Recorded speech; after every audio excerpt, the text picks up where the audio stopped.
Assalamualaikum warahmatullahi wabarakatuh. Alhamdulillah. Alhamdulillahilladzi hadana lihadza wa ma kunna linahtadiya laula an hadanallah. Asyhadu an la ilaha illallah wa asyhadu anna Muhammadan abduhu wa rasuluh. Allahumma fasholli wa sallim wa barik ala sayyidina wa habibina wa syafi'ina wa maulana Muhammadin wa ala alihi wa ashabihi ajma'in, amma ba'd. Para pemirsa yang dirahmati Allah, alhamdulillah kita berjumpa kembali dalam sesi program Lembaga Ta'lif wa Nasyr LTNNU Kota Depok. Kali ini kita akan membahas seputar dunia tasawuf. Namun sebelumnya, mari kita samakan frekuensi kita, pemahaman kita, persepsi kita tentang apa itu sejatinya tasawuf. Karena jika kita gagal memahami tentang makna dan esensi tasawuf, maka hampir nyaris kita juga tidak akan bisa memahami tasawuf atau mendapatkan pemahaman tentang tasawuf yang semestinya itu menjadi bagian penting dari hidup kita. Baiklah para pemirsa yang dirahmati Allah, sedikit meluruskan pemahaman bagi sebagian orang yang masih memandang tasawuf dengan pandangan sebelah mata atau dengan kacamata yang minor atau persepsi yang miring. Ada sebagian masyarakat di antara kita, bahkan teman-teman kita mungkin juga ada yang masih berpandangan bahwa tasawuf adalah dunia yang sangat atau sisi yang sangat tinggi dari kehidupan beragama. Ada juga yang mengatakan bahwa tasawuf adalah itu untuk segmen golongan tua dan seterusnya. Padahal kalau kita tinjau dari makna dan esensi tasawuf, sejatinya tasawuf adalah bagian yang tak terpisahkan dari pola atau dari konsep keagamaan kita. Di mana ketemu pemahaman itu? Nah, sekedar pengantar ingin kami sampaikan. Jika kita memandang agama sebagai sebuah dogma, ajaran, doktrin, yang kita yakini bahwa Islam adalah dinun syamil, agama yang sempurna, agama yang universal, wa dinun kamil, agama yang sempurna. Artinya kesempurnaan agama itu tentu melibatkan unsur yang juga sempurna. Nah, di antara kesempurnaan syariat Islam atau ajaran Islam adalah karena Islam memadukan setidaknya 3 pilar secara utuh, integral, dan tidak boleh terpisahkan satu sama lain. Yang pertama adalah pilar tauhid, pilar akidah, pilar keimanan sebagai fondasi dasar beragama. Karena beragama tanpa landasan iman, dia tidak akan mungkin diterima oleh Allah. Dan kita tahu bahwa ibadah apapun yang dilakukan tanpa landasan iman tentu tidak akan bisa diterima oleh Allah. Kita paham iman sebagai sebuah fondasi. Nah, semakin kuat fondasi kita beragama, maka kita akan bisa menggotong atau menjunjung beban keberagamaan kita. Maka ada yang kemudian kita kenal dengan syariat. Itulah ada sholat, itulah ada puasa, ada haji, ada zakat, dan ibadah-ibadah lain. Itulah syariat. Syariat yang dibangun di atas fondasi keimanan. Dengan pemahaman sederhana, semakin kuat iman seseorang, maka akan semakin kuat pula orang itu melaksanakan beban ibadah di atasnya. Artinya ibadah apapun sepanjang punya iman, dia akan sanggup dilaksanakan karena fondasinya kuat. Pemirsa yang dirahmati Allah, itu 2 pilar yang saling terkait. Iman sebagai fondasi dan syariat sebagai sebuah bangunan yang harus dimanifestasikan berdasarkan landasan keimanan. Baru pilar yang ketiga, yang ini oleh sebagian orang dianggap tidak penting. dianggap bukan bagian yang inherent, menyatu di dalam syariat atau agama Islam. Itulah pilar yang kita kenal dengan fondasi akhlak. Kenapa? Karena dengan iman saja tidak cukup. Iman perlu dibuktikan dengan sebuah syariat. Manifestasi dari keimanan adalah menjalankan syariat. Dan iman serta syariat saja bagi muslim tidak cukup. Karena ada pilar ketiga yang juga sangat penting dan nggak boleh diabaikan oleh kita. Itulah pilar akhlak. Sebagai contoh bahwa orang mungkin kita sudah beriman. Atau kita mungkin juga sudah beribadah, sholat. Katakanlah praktisnya kita sudah beribadah, entah sholat, entah zakat, entah puasa. Tetapi kemudian katakanlah kita mengabaikan unsur yang ketiga, mengabaikan akhlak. Akhlak dalam arti etika, kalau dalam bahasa keren atau modern adalah moralitas, gitu ya. Jadi akhlak, adab, etika, moralitas itu satu rumpun bahasa untuk menggambarkan tentang pilar akhlak di dalam syariat Islam. Maka kita paham bahwa akhlak itu bagian penting dari syariat yang nggak boleh ditinggalkan. Lah, dimensi akhlak ini, kajian dan sentuhannya masuk pada ranah wilayah tasawuf. Maka ulama mengatakan at-tasawuf kulluhu al-akhlak. Dimensi tasawuf itu semuanya secara umum adalah akhlak. Arti kajiannya tentang akhlak. Maka naif ketika orang merasa beriman, orang sudah melaksanakan ibadah dengan baik tapi mengabaikan akhlak. Padahal kita tahu kesempurnaan kita, bahkan di dalam ibadah saja, kesempurnaan ibadah kita akan ditentukan oleh akhlak. Contoh simpel, kita sholat, sudah syarat dan rukunnya dipenuhi, tata cara sholat sudah benar, ya, kaifiatus sholat sudah benar. Tetapi kemudian saat sholat nggak beradab, nggak menggunakan akhlak, entah akhlak baik akhlak kepada Allah maupun akhlak kepada manusia, ini kan akan mengurangi kesempurnaan sholat. Orang sholat kan juga perlu akhlak, pakaian yang rapi, khudhu zinatakum 'inda kulli masjid. Ambil pakaianmu yang bagus-bagus ketika setiap kali masuk masjid. Itu kan bagian dari akhlak ketika mau menghadap Allah. Maka menghadap Allah dalam sholat nggak boleh sembarangan pakai pakaian yang tidak beradab. Walaupun itu bukan menjadi tolok ukur sah tidaknya sholat.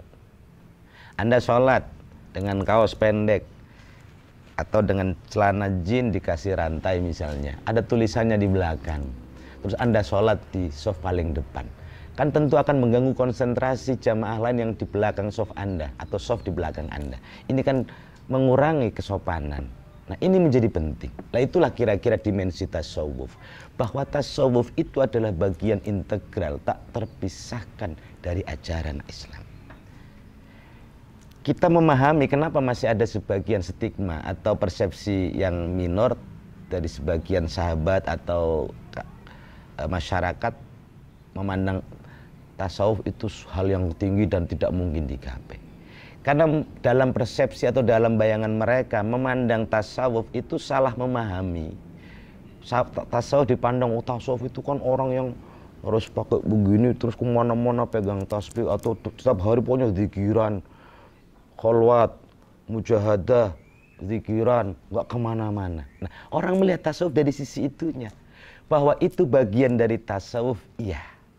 Bahwa itu bagian dari dunia tarekat, iya. Tapi memahami tasawuf dengan gambaran yang sepintas itu bukan. Karena kata tadi, substansi tasawuf bukan itu. Substansi tasawuf, esensinya, hakikat tasawuf adalah akhlak. Jadi bagaimana membangun kerangka akhlak menyatu dalam diri kita, baik akhlak kepada Allah maupun akhlak kepada hamba-hamba Allah. Itulah gambaran pemahaman untuk mengawali prolog kajian kita pada hari ini tentang satu konten atau satu ajaran di dalam tasawuf yang akan kami sampaikan. Nah, kali ini para pemirsa yang dirahmati Allah, izinkan kami menyampaikan sebuah konten atau isi doktrin, dogma, ajaran yang dikemas atau yang ada di dalam diskursus dunia tasawuf, yaitu tentang mahabbatullah, al-mahabbah, cinta. Bahwa di dalam dunia tasawuf itu ada yang sangat erat, yang sangat kental tema tentang mahabbah, tentang cinta. Nah, sebagai sebuah gambaran bahwa kita saja di luar dunia tasawuf, hampir saja semua orang mendambakan tentang yang namanya cinta.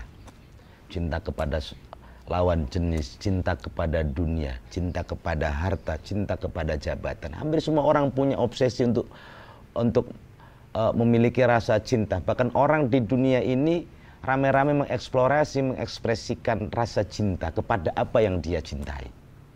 Di dalam dunia tasawuf juga ada yang disebut dengan mahabbah. Tapi beda mahabbah, cinta dalam tasawuf dengan cinta di luar tasawuf. Maka cinta di dalam tasawuf maknanya adalah mahabbatullah, cinta kepada Allah. Nah, saya ingat dawuhnya Maulana Habib Lutfi, Rais Jatman, Jam'iyah Luthariq al-Mu'tabaru an-Nahdiyah. Beliau selalu menyinggung bahwa esensi atau hakikat tasawuf itu adalah sidqul mahabbah,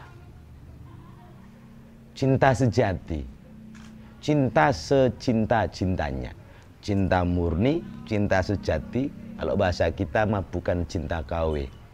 Bahkan kalau dalam dunia gaul ada yang dikenal dengan namanya bucin, ya, buta cinta. Di dalam dunia tasawuf juga ada istilah buta cinta, itu juga ada, hanya sentuhan dan dimensinya yang berbeda. Tapi karakter, perilaku, indikatornya akan sama. Karena bicara cinta ini substansinya sama. Hanya nanti cara mengekspresikannya yang berbeda, tergantung dunianya, tergantung segmennya, tergantung dimensinya. Dimensi tasawuf itu mengenal namanya cinta. Lantas kemudian apa sih sesungguhnya yang disebut dengan cinta atau makna cinta? Kalimat cinta agak sulit diekspresikan.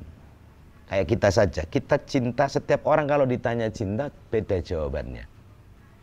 Yang bisa menjawab tentang apa itu cinta adalah orang yang sedang dibuai cinta, dibuai asmara. Dalam dunia tasawuf bagi para aulia Allah yang sudah usul al-arifina billah, mereka sangat mudah menjelaskan tentang esensi hakikat cinta kepada Allah. Nah, mari kita simak beberapa pelajaran di dalam diskursus tasawuf mengenai apa itu yang disebut dengan cinta. Secara umum bahwa mahabbatullah itu adalah satu, bahkan mahabbatullah itu adalah puncak tertinggi dari pencapaian orang menjalani proses atau menjalani dunia tasawuf.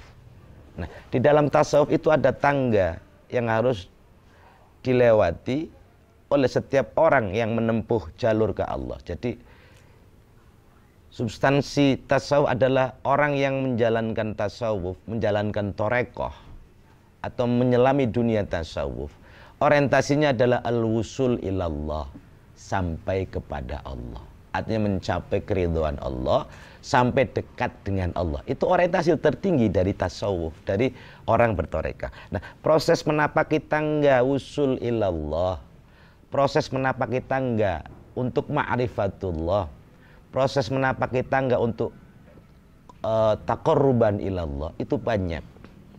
Makanya di dalam bab tasawuf, misalnya kayak kitab ini misalnya, ada haqaiq anit tasawuf. Atau di kitab literatur mana saja tentang tasawuf. Di sana disebutkan beberapa tangga yang harus dijalani bagi setiap salik, orang yang menambahkan sampai kepada ma'rifatullah. Itu ada beberapa pelajaran yang harus ditempuh. Misalnya dari bab sabar, bab tawakal, bab syukur, bab ikhlas, bab taqwa, dan seterusnya. Itu adalah tangga-tangga yang harus dilewati. Dan ini tangga takwa, sabar, ikhlas, terus kan bukan hanya milik orang bertasawuf. Orang yang hari ini tidak percaya dengan tasawuf, bahkan membid'ahkan tasawuf pun, kan dia juga harus menjalankan namanya hidup sabar, ikhlas, syukur, apalagi tawakal. Lah ini ajaran-ajaran ini ajaran syariat, tapi yang menjadi kental adalah ketika bab ini masuk di dimensi tasawuf. Maka dalam bab fikih nggak dikaji tentang bagian sabar ikhlas, babnya akhlak. Nah kembali karena at-tasawuf kullu akhlak, maka inilah menjadi sentuhan khusus di dalam dimensi tasawuf. Nah kembali ke soal mahabbah. Mahabbah itu pencapaian tertinggi dari seluruh proses orang menyelami dunia tasawuf. Bahkan dalam format khusus, format khusus inilah yang disebut dengan torekoh. Orang bisa bertasawuf tanpa bertorekoh. Artinya masuk torekoh sufiyah. Sepanjang dia menjalankan esensi atau inti pelajaran tasawuf, bersabar, selalu syukur, dia sebetulnya sudah bertasawuf dan sudah bertorekoh. Tapi kemudian dalam dunia tasawuf yang kita kenal ada lembaga tasawuf yang secara formal itu menghimpun kumpulan orang-orang yang cinta dengan dunia tasawuf, cinta menjalani suluk-suluk tasawuf, itulah yang disebut dengan torekoh. Jadi format khusus sebagai lembaga yang menaungi orang-orang bertasawuf, itulah torekoh. Nah di Indonesia itu menurut data dari Jatman Jam'iyatul Thariqah Wal Mu'tabarah itu ada 46 torekoh sufi yang mu'tabarah, yang recommended menurut versi Nahdlatul Ulama. Nah, kembali, mahabbatullah, cinta kepada Allah itu adalah puncak tertinggi pencapaian dari seluruh rangkaian proses orang menjalani, melakoni tasawuf, melakoni akhlak. Siapapun yang menjalani akhlak step by step dari satu tangga ke tangga berikutnya secara berurutan maupun random, ujungnya akan mendapatkan kenikmatan yang namanya mahabbatullah. Sekarang sebagai perbandingan, hari ini kita mengklaim, oh saya nggak tasawuf, tapi saya cinta ke Allah kok. Oke. Cinta itu memang sulit diungkapkan. Bahkan orang bisa mengklaim saya cinta dan seterusnya. Tapi ingat bahwa yang namanya cinta itu perlu pembuktian. Nah, kenapa di tasawuf dikatakan sidqul mahabbah? Cinta itu harus cinta yang sejati. Maksudnya jika cintamu sejati kepada Allah, buktikan dalam perilaku zahir dan batinmu bahwa engkau cinta kepada Allah. Bukan hanya klaim semata aku cinta tapi nonsen, tak ada bukti apa-apa. Nah, seluruh pelajaran tasawuf ini adalah bagian dari cara membuktikan cinta kepada Allah. Maka cintanya akan tercapai jika pembuktian ini dilalui. Sebesar apa sih kita ikhlas kepada Allah? Sebesar apa sih kita, serajin apa kita, sepintar apa kita bersyukur kepada Allah? Apa hanya syukur-syukuran atau ikhlas-ikhlasan? Tentu ketika syukurnya setengah-setengah, ya nggak bisa klaim aku cinta ke Allah. Karena syukurnya setengah-setengah. Nah, muaranya adalah intinya sidqul mahabbah, cinta sejati. Dibuktikan oleh amal yang sejati. Nah itu. Makanya di dalam dunia tasawuf, kenapa kemudian dikenal tadi bucin, buta cinta? Buta cinta dalam di dunia tasawuf adalah menggambarkan bahwa sosok orang yang sedang menggeluti, menyelami dunia akhlak, dunia tasawuf, bahkan masuk ke wilayah torekoh, formula torekoh, maka dia akan menunjukkan cinta butanya kepada Allah dengan segala ritual amalia yang nyaris menurut nalar juga nggak sanggup kita nalar. Contoh, kenapa orang torekoh itu untuk membuktikan cinta kepada Allah, dia mampu berzikir berjam-jam yang mungkin tidak sanggup dilakukan oleh orang yang tidak terbiasa dengan torekoh. Kata orang, wah ini gila, siang dikiran, malam dikiran, sore dikiran, pagi dikiran, nggak kenal waktu. Ya itulah cinta. Cinta nyaris dibilang orang nggak kenal waktu. Pagi ngapel, siang ngapel, sore ngapel, nggak kenal waktu. Kenapa dia lakukan itu? Bukti bahwa dia cinta. Itu dari sisi yang berbeda. Sama di dalam tasawuf, jika kita ingin sidqul mahabbah, cinta kepada Allah, ada tanda-tanda pembuktian yang menunjukkan alamat bahwa itu cinta sejati. Nah diantaranya adalah kenapa orang tasawuf, orang torekoh itu dominan di wilayah zikrullah, karena zikrullah bagian dari cara mendekatkan diri kepada Allah. Lah, hanya saja ini yang kemudian dipahami oleh orang, tuh kan, torekoh mah begitu, tasawuf mah seperti itu mah bukan makanan kita, itu adalah orang-orang yang sudah mapan. Padahal tidak, itu bagian kecil, karena ada orang intinya kan zikrullah. Nah, mahabbah, cinta itu kan ada tingkatan. Orang yang tingkatannya mungkin makomnya masih rendah, ya mungkin zikrullahnya nggak ada hitungan ribuan. Cukup dia rutin zikir karena cinta kepada Allah, habis sholat dia zikir, tengah malam dia zikir, walaupun mungkin tidak ribuan, tapi sudah ada bukti bahwa oh dia ingin membuktikan cinta dekat dengan Allah. Nah, jadi cinta kepada Allah itu minimal menunjukkan bukti kedekatan melalui amalia. Nah, di dalam tasawuf itu formulanya menjadi jelas ketika dia dikaitkan dengan dunia toreko. Nah, makanya di toreko itu macam-macam. Ada yang toreko taqarruban ilallahnya memang torekonya ta'alum. Mudawamah dzikir tapi ta'alum. Bahkan ada toreko yang mengajarkan torek suluknya itu ya sudah rajin saja kemudian sedekah. Karena itu juga bagian dari pembuktian cinta kepada Allah. Singkat kata, singkat cerita bahwa pelajaran cinta kepada siapapun dan kepada apapun perlu pembuktian. Nah, di dalam tasawuf pembuktiannya sudah terukur melalui seperangkat pelajaran yang basicnya adalah akhlak. Jadi mahabbatullah itu meskipun setinggi apapun derajat makomnya, pembuktiannya adalah tadi melalui serangkaian amalia-amalia yang itu adalah sejatinya bukti wujud pembuktian ekspresi cinta kepada Allah. Nah, itulah esensi dari mahabbah.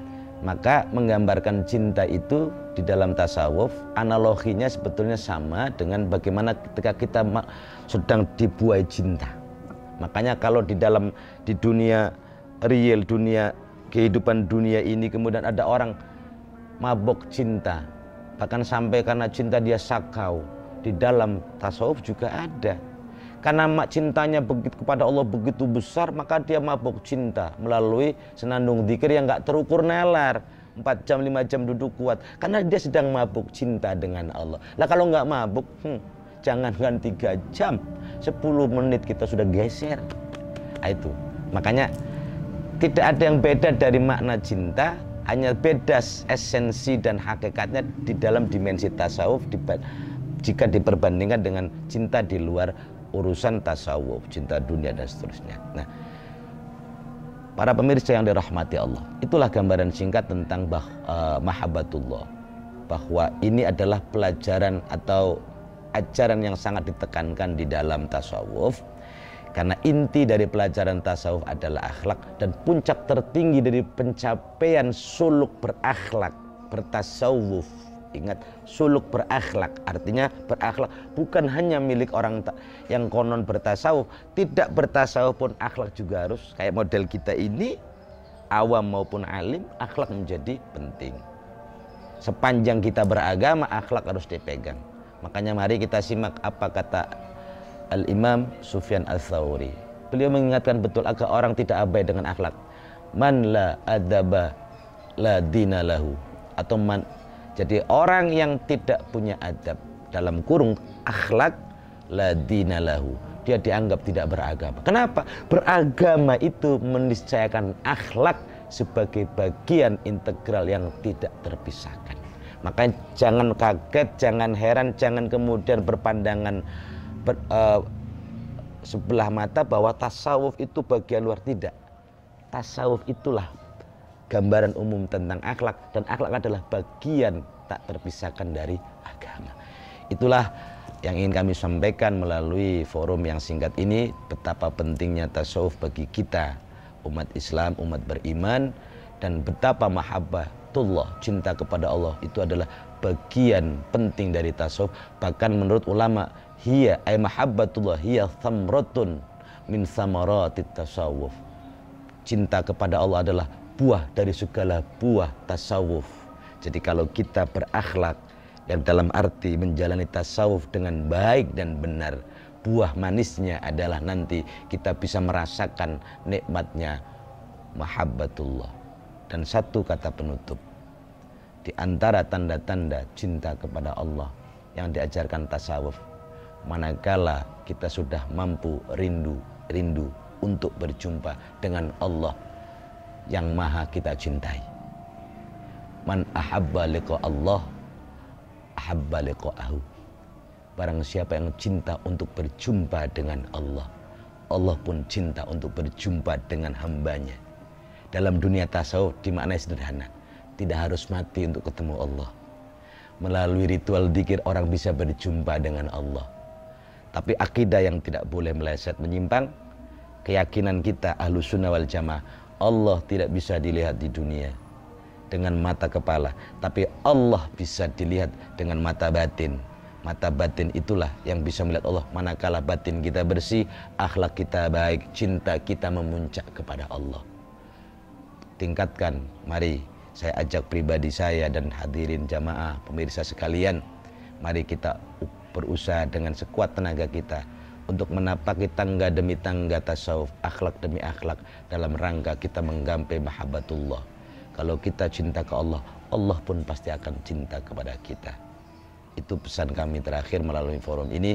Mudah-mudahan kita termasuk kategori hamba-hamba Allah yang diberikan kekuatan, sabar, tegar untuk tetap menjalankan pilar agama dengan proporsional, baik dan benar serta terpadu, tidak dipisahkan satu sama lain, termasuk bagian tasawuf, agar kita menjadi pribadi muslim yang utuh, zahiran wa batinan, ruhan wa jasadan, yaqdatan wa manaman.